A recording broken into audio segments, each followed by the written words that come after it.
ইংরেজি গ্রামারে ভার্ব একটা খুব গুরুত্বপূর্ণ বিষয়।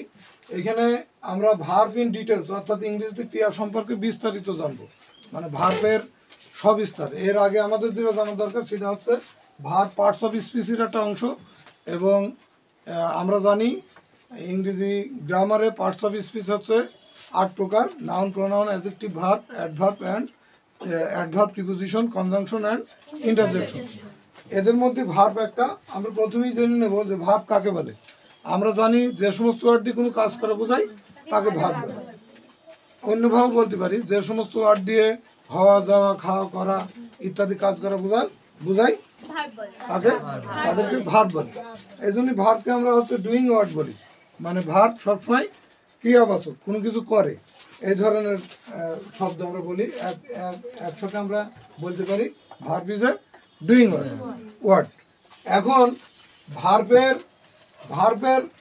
কত প্রকার?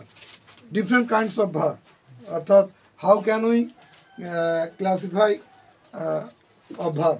আমরা কিভাবে হচ্ছে ভার্বকে হচ্ছে শ্রেণীবিন্যাস করতে পারি বা ভাগ করতে পারি।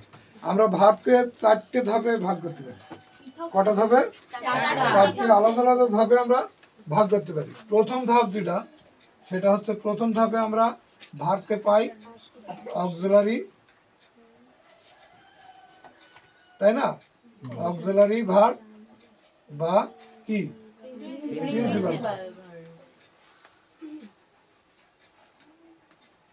প্রিন্সিপাল ভার্ব, তাই না?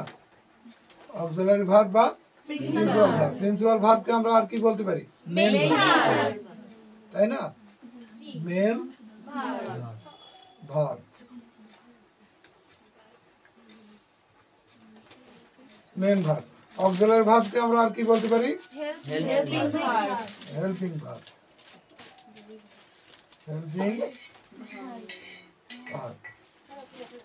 তাহলে ভার্বকে আমরা প্রথম ধাপের যেটা ভাগ, সেটা হচ্ছে অক্সিলারি ভার্ব বা হেল্পিং ভার্ব, প্রিন্সিপাল ভার্ব বা মেন ভার্ব। অক্সিলারি ভার্ব মানে কি? সাহায্যকারী ক্রিয়া। অক্সিলারি ভার্ব মানে সাহায্যকারী ক্রিয়া।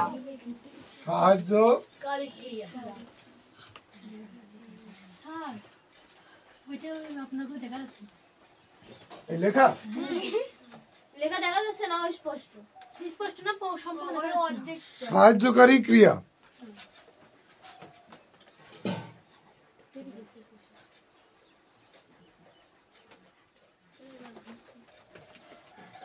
সাহায্যকারী ক্রিয়া। আর প্রিন্সিপাল ভার্ব মানে কি? প্রধান ক্রিয়া বা মূল ক্রিয়া, তাই না? প্রধান বা মূল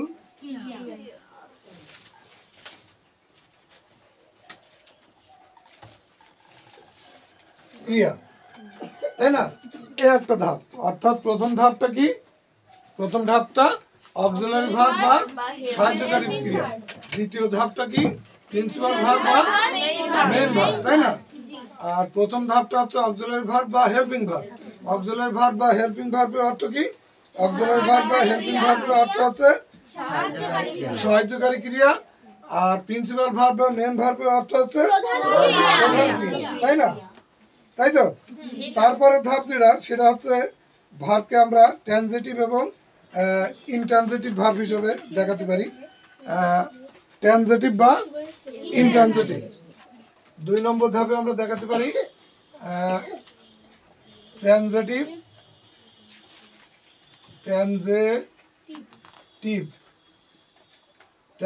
বা আরেকটা কি? ইনট্রানজিটিভ।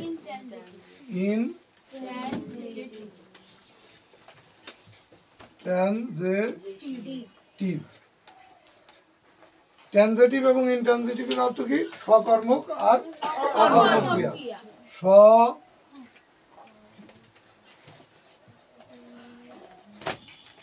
সকর্মক, তাই তো? আর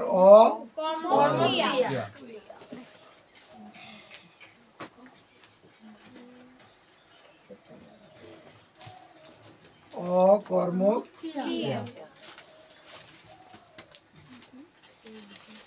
সকর্মক ক্রিয়া বা আরেকটা হচ্ছে অকর্মক সকর্মক ক্রিয়া বা অকর্মক ক্রিয়া। এই দুই ভাবে আমরা দেখতে পারি, তাই না? দ্বিতীয় ধাপে আমরা কি দেখলাম? ট্রানজিটিভ ভার্ব এবং ইনট্রানজিটিভ ভার্ব। ট্রানজিটিভ ভার্ব মানে হচ্ছে সকর্মক ক্রিয়া, আর ইনট্রানজিটিভ ভার্ব মানে অকর্মক ক্রিয়া। তারপরে আমরা ভার্বকে তৃতীয় ধাপে দেখতে পারি ফাইনাইট ভার্ব এবং নন ফাইনাইট ভার্ব, অর্থাৎ সমাপিকা ক্রিয়া বা অসমাপিকা ক্রিয়া। 3 নম্বর ধাপে ফাইনাইট ভার্ব,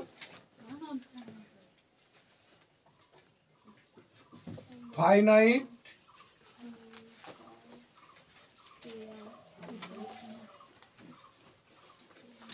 ভার্ব, আর একটা হচ্ছে non finite verb. Finite verb অর্থাৎ কি? সমাপিকা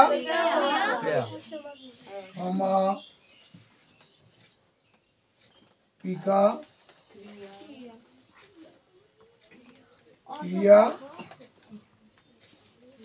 আর একটা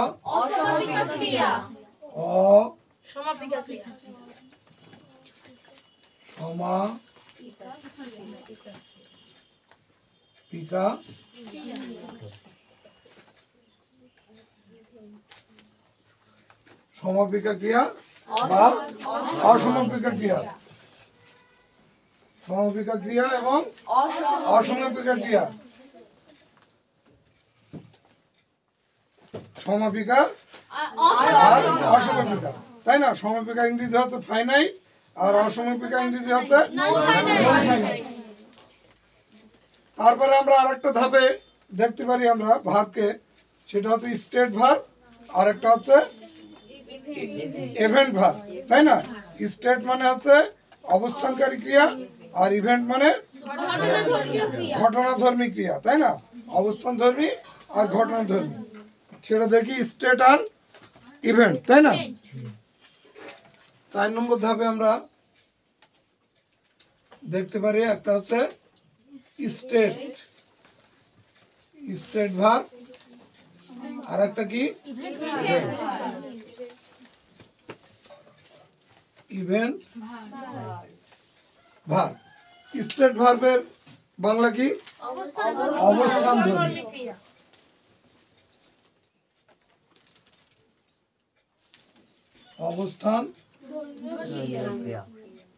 অবস্থানধর্মী ক্রিয়া, ধর্মীয় নাই, অবস্থানধর্মী ক্রিয়া, আর একটা কি? ঘটনা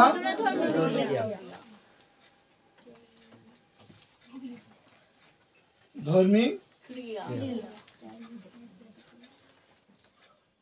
ঘটনাধর্মী ক্রিয়া। তাইলে এখানে হচ্ছে আমরা 4টে ধাপে কিন্তু ভার্বটাকে ভাগ করতে পারলাম, তাই না?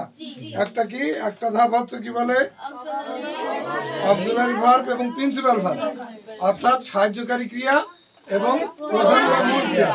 দ্বিতীয় ধাপটা হচ্ছে ট্রানজিটিভ ভার্ব এবং ইনট্রানজিটিভ ভার্ব, অর্থাৎ সকর্মক ক্রিয়া এবং অকর্মক ক্রিয়া। তৃতীয় ধাপে আমরা কি দেখছি? ফাইনাইট ভার্ব এবং নন ফাইনাইট ভার্ব, অর্থাৎ সমাপিকা ক্রিয়া এবং অসমাপিকা ক্রিয়া। চতুর্থ ধাপে আমরা কি দেখছি? স্টেট ভার্ব এবং ইভেন্ট ভার্ব। স্টেট ভার্বের অর্থ কি? অবস্থানধর্মী ক্রিয়া, আর ইভেন্ট ভার্বের অর্থ হচ্ছে ঘটনাধর্মী ক্রিয়া। এখন আমরা আজকের ক্লাসে আমাদের যেটা আলোচ্য বিষয়, সেটা হচ্ছে আমরা প্রথমটা নিয়ে আমরা আলোচনা করব। সব একদিনে সম্ভব নয়। প্রথমে আমাদের কি আছে? প্রথমে আছে হচ্ছে অক্সিলারি ভার্ব এবং অক্সিলারি ভার্ব বা হেল্পিং ভার্ব এবং প্রিন্সিপাল ভার্ব বা মেইন ভার্ব। অক্সিলারি ভার্ব বা হেল্পিং ভার্ব কাকে বলে? আমাদের প্রথমে জানতে হবে অক্সিলারি ভার্ব বা হেল্পিং ভার্ব কাকে বলে, তাই না? যে ভার্ব ক্রিয়ার কাল বা ভাব প্রকাশ করতে প্রিন্সিপাল ভার্বকে সাহায্য করে। যে ভার্ব ক্রিয়ার কাল এবং ভাব প্রকাশ করতে প্রিন্সিপাল ভার্বকে সাহায্য করে, সেটা হচ্ছে হেল্পিং ভার্ব বা অক্সিলারি ভার্ব। যে ভার্ব কি করতে, যে ভার যে ভার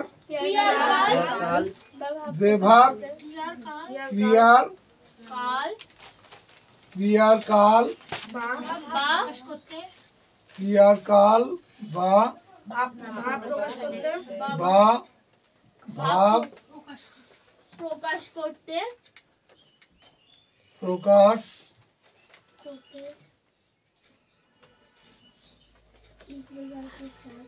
যে ভার ক্রিয়ার কাল বা ভাব প্রকাশ করতে প্রিন্সিপাল ভার্ব বা মেইন ভার্বকে সাহায্য করে, তাই না? মেইন ভার্বকে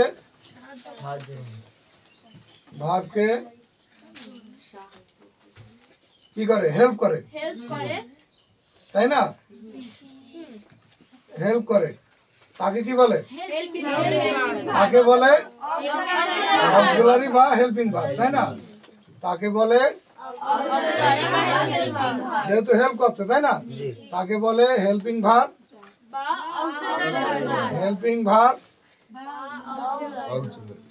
বা অক্সিলারি ভার্ব, তাই না? যে ভার্ব ক্রিয়ার কাল বা ভাব প্রকাশ করতে মেন ভার্বকে বা প্রিন্সিপাল ভার্বকে সাহায্য করে, তাই না, তাকে বলে কি, হেল্পিং ভার্ব বা অক্সিলারি ভার্ব, তাই না? এখন আমরা প্রিন্সিপাল ভার্ব কাকে বলে সেটা জানবো। প্রিন্সিপাল ভার্ব কোনগুলো? প্রিন্সিপাল ভার্ব কাকে বলে? যে ভার্বগুলো অন্য কোনো ভার্বের সাহায্য ছাড়া স্বাধীনভাবে ব্যবহার হয়। যে ভার্ব অন্য কোনো ভার্বের সাহায্য ছাড়া, কোনো ভার্বের সাহায্য লাগে না, যে ভার্ব অন্য কোনো ভার্বের সাহায্য ছাড়া স্বাধীনভাবে ব্যবহার হয়। যে ভার্ব অন্য কোনো ভার্বের যে ভার্ব অন্য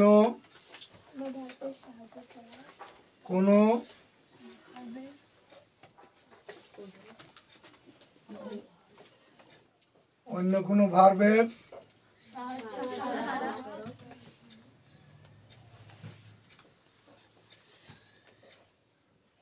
সাহায্য ছাড়া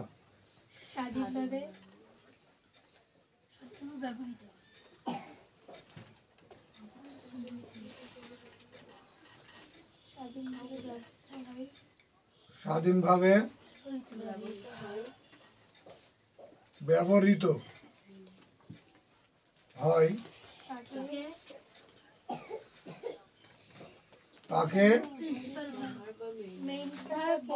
তাকে মেইন ভার্ব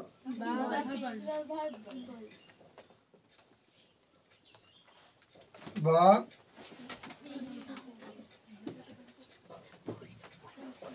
প্রিন্সিপাল ভার্ব বলে, তাই না?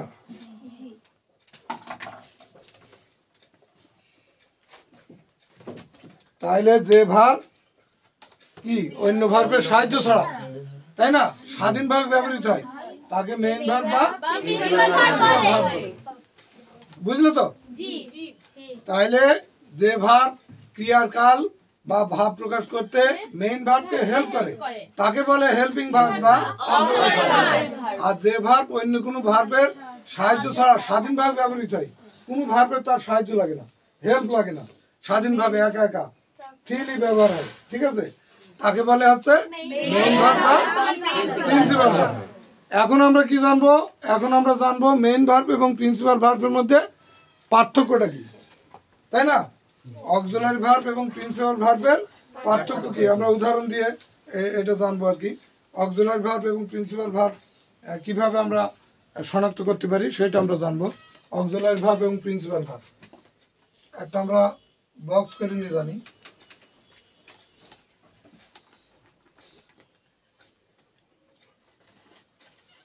প্রথমটা আমরা অক্সিলারি ভার্ব, তাই না, অক্সিলারি ভার্ব, আর এটা কি মেইন ভার্ব বা প্রিন্সিপাল ভার্ব, মেইন ভার্ব। তাইলে অক্সিলারি ভার্বকে আমরা কিভাবে দেখতে পারি? অক্সিলারি ভার্ব কি আছে বলো তো? Auxiliary verb he is writing a letter অথবা he is writing a letter, তাই না, দেখুন একটা লিখা যায় he is RITING, writing a note. I have come to school. He is writing a Letter. Note বা রাইটিং এ লেটার, তাই না? তারপরে কি আছে? তারপরে আছে হি ইজ এ টিচার হতে পারে। He is a he is a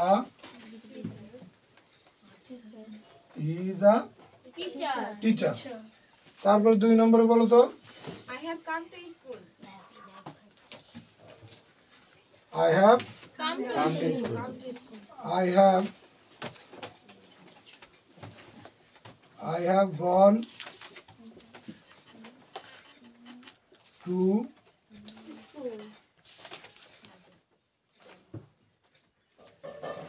have gone to Dhaka, তাই না? তারপরে I have an umbrella. I have An umbrella. an apple, তাই না? বলো তারপর। He does not go to school. He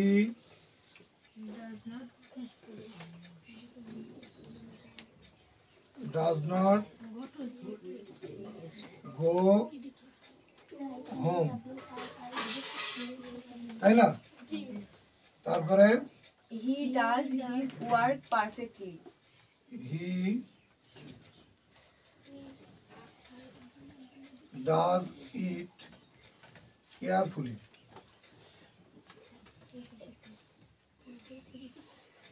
তাই না? ঠিক আছে। তারপর বলো। She will sing a song. He will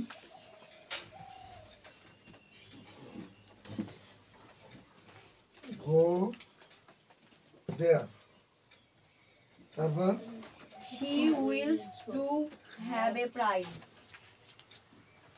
he Wills to have a prize.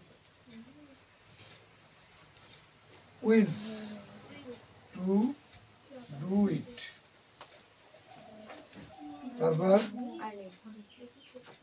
তো এখানে দেখো আমরা এই জায়গায় কিন্তু খুব স্পষ্টভাবে আমরা দুটো ভার্বের ভিতরে আমরা পার্থক্য করতে পারি। সেটা হচ্ছে অক্সিলারি ভার্বটা দেখো আমরা he is writing a note, আর ওদিকে দেওয়া আছে হি ইজ আ টিচার। তাইলে দুদিকেই কিন্তু ইজ আছে দেখো, তাই না? বাম পাশের ইজটা কিন্তু এই রাইটিং ভার্বটাকে সাহায্য করছে। দেখো বাম পাশের ইজটা রাইটিং ভার্বকে সাহায্য করছে। কেন? আমরা সংজ্ঞায় দেখেছি কি?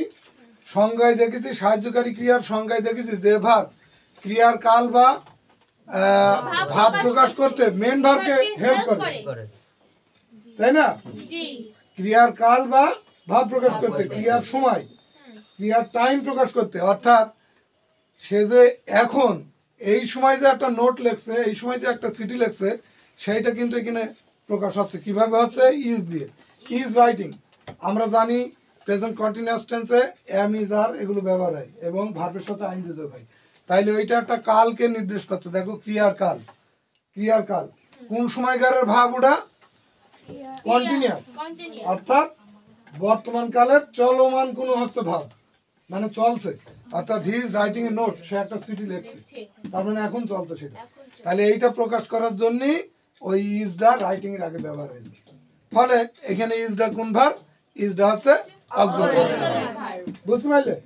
অপরপক্ষে মেন ভার্বে দেখো হি ইজ আ টিচার, এই ইজকে কিন্তু কেউ সাহায্য করছে না। দেখো হি ইজ আ টিচার, তিনি স্বাধীনভাবেই ওখানে হচ্ছে ইজ নিজের ভাব নিজে প্রকাশ করছে, ওই প্রধান, তাই না? ওখানে স্বাধীনভাবে বলছে যে ভার্ব অন্য কোনো ভার্বের সাহায্য ছাড়া স্বাধীনভাবে ব্যবহার হয় বা ব্যবহৃত হয় তাকেই বলে হচ্ছে মেন ভার্ব বা প্রিন্সিপাল ভার্ব। ওখানে দেখো ইজ কিন্তু কোনো অন্য কোনো ভার্বের সাথে বসেনি, একা একা বসেছে এবং সে স্বাধীনভাবে হচ্ছে কি বলে তার অর্থ প্রকাশ করছে।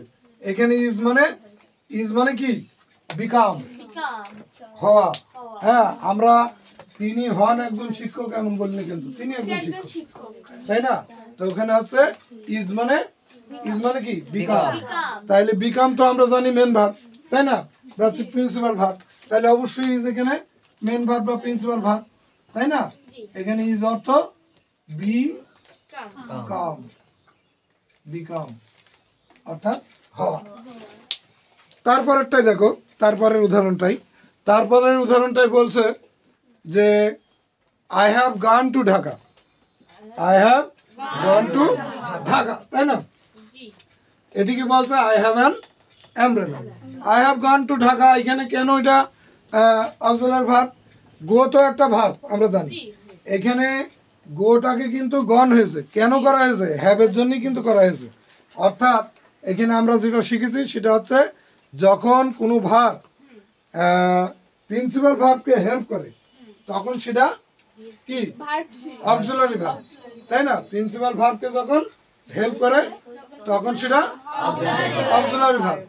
তাইলে যে ভার্ব ক্রিয়ার কাল বা ভাব প্রকাশ করতে মেন ভার্বকে হেল্প করে তখন সেটা কিন্তু অক্সিলারি ভার্ব। এখানে দেখো I have gone to Dhaka, আমি ঢাকা গিয়াছি।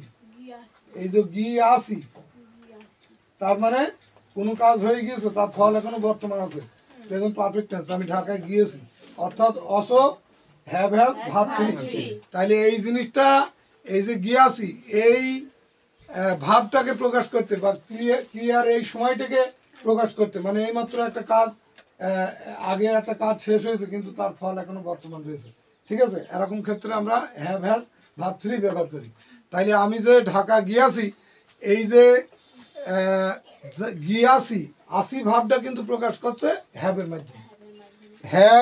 হ্যাভ গানের আগে ব্যবহার হয়ে, এই যে গানের আগে, গানটা যেহেতু মূল ভাব, তাহলে গানের আগে ব্যবহার হয়ে হ্যাভটা এখানে কি হচ্ছে অক্সিলারি ভার্ব।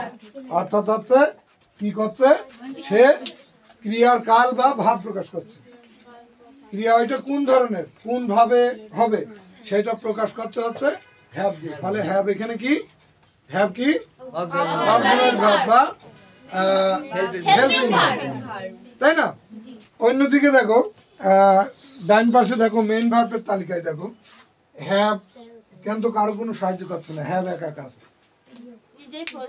নিজেই প্রধান, স্বাধীনভাবে তার অর্থ প্রকাশ করছে। বলছে আই হ্যাভ অ্যান আমব্রেলা, আমার একটা ছাতা, sorry I have an Apple, আমার একটা আপেল আছে, তাই না? সে কিন্তু নিজের ভাব নিজে প্রকাশ করছে। হ্যাভ কিন্তু কারো সহযোগিতা করছে কি করছে না কিন্তু।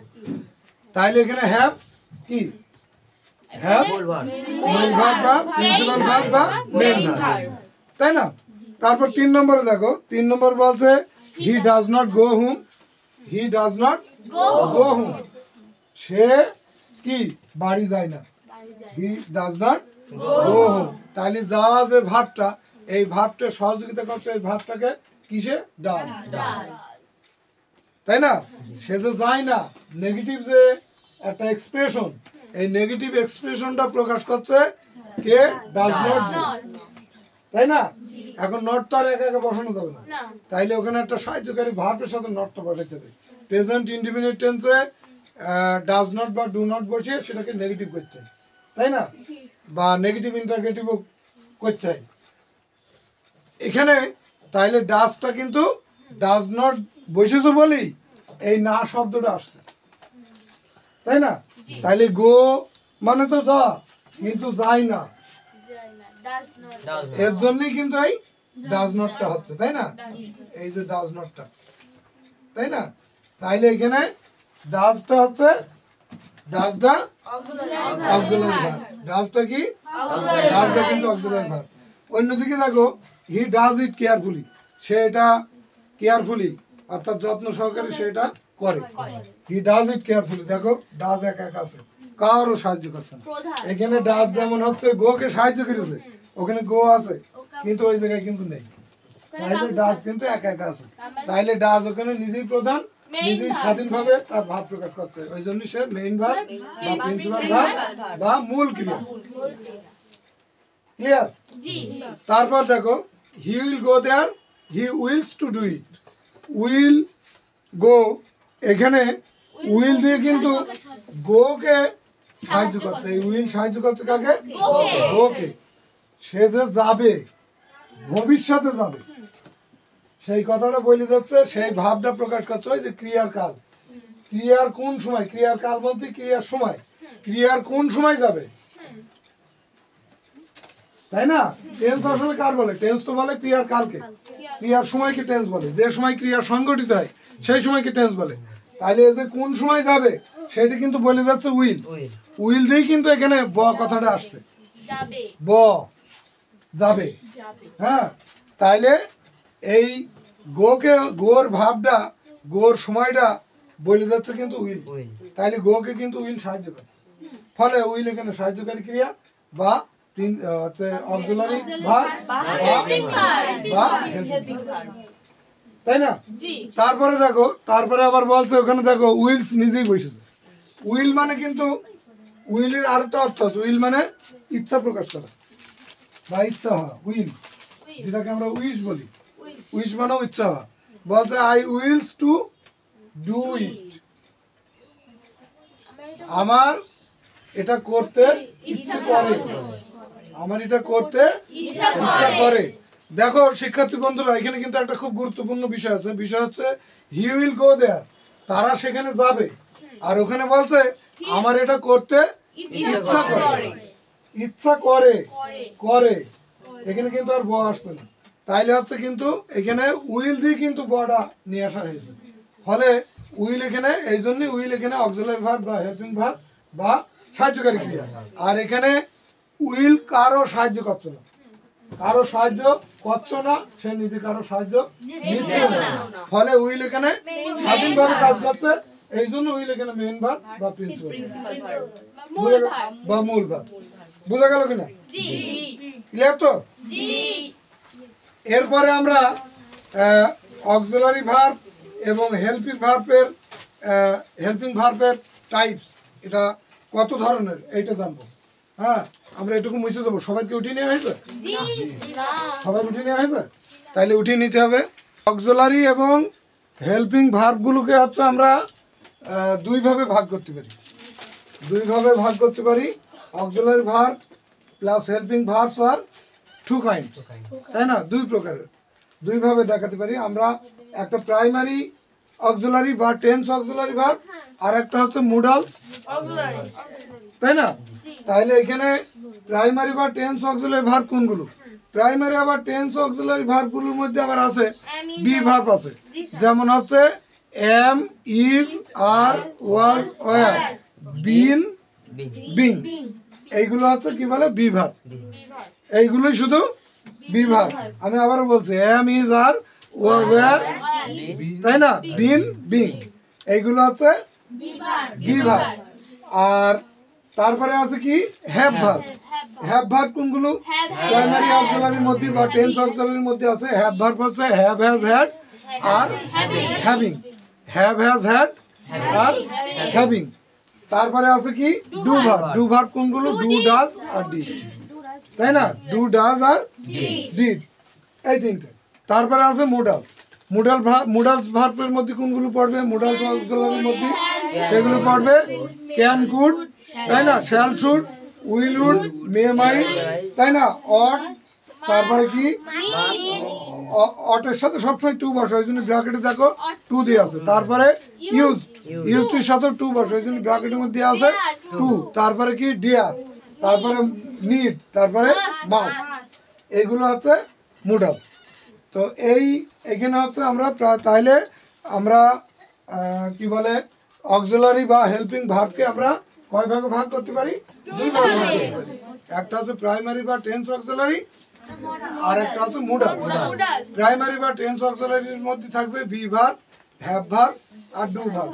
বি ভার্ব কোনগুলো? Am, is, are, was, are, been, being. আর হ্যাভ ভার্ব কোনগুলো? Have, has, had, having. আর ডু ভার্ব কোনগুলো? Do, does, did. আর মোডালস কোনগুলো? Can, could, shall, should, will, would, may, might, must, need, dare, ought to, use to, এইগুলো হচ্ছে কি বলে? মোডাল। ঠিক আছে? তাইলে এইগুলো কিন্তু আমরা